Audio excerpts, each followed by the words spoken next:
In this lesson, we will check out optional parameters and default parameters in TypeScript. Before I start, I have made some updates in the code. Let me walk you through it first. In my index.html file, here I have an input box for the user to enter the player name. I have put its ID as player name. We will use this to fetch the name of the player. Going down in the file, I have added this ID player score in the small tag here. We will use this ID to reference the scoreboard and display the score. So this was all the changes I have made in the index.html file. And then in the main.ts file, I'll just close this window. I have added a simple function display score here. It takes two parameters, score which is of number type and player name which is of string type. This function doesn't return anything, hence the return type is void. Here I have fetched the HTML element which displays the score and has ID player score. And then I have added the string as the inner text of this HTML score element. Let me just quickly add the comments for this function. Now coming back to our start game function, here I have the player name string. To begin with, I have assigned a default value to the player name. And now when I call the display score function, I'll pass two parameters to it, one for the score and other for the player name. Let's say 10 and then this player name variable. The compiler is happy up to this point. Let us run our file and make sure we are good to go. Our web server is already running. And now I'll just reload this page in the browser. And now when I hit start game, here it gives me the updated output, player name and then my score with 10. So it's working as expected. I'll minimize the terminal. If I again call this function display score, and now if I just pass the score to it, I get an error. It says expected 2 arguments but got 1. That is because in TypeScript all the parameters are required unless otherwise mentioned. This means we can mark a parameter to be optional in a function declaration.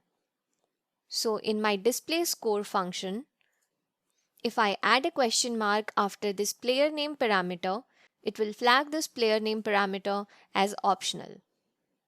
However, it is important to note that all the optional parameters must appear after all the required parameters in the function signature.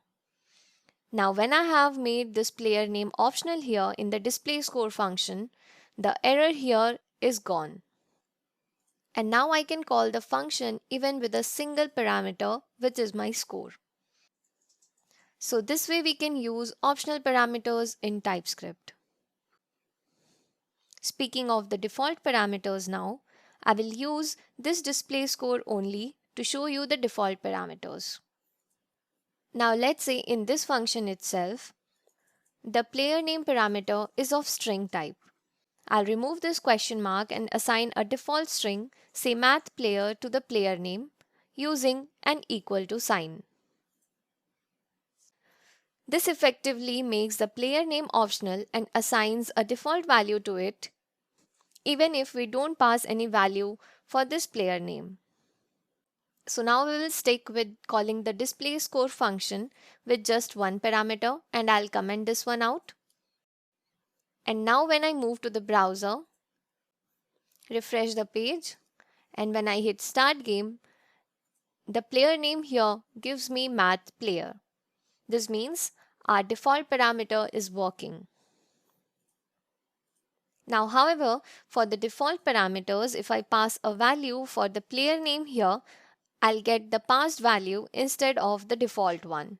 Both are valid. Let's say I'll pass a hard-coded string, John. Moving to the browser, I'll hit start game and here I get John, your score is 10. So this was all about default parameters. Now let us use all this that we have learned and take our demo app to the next step. Here we already have the display score function to output the score in the scoreboard. I'll define another function to fetch the input from the user.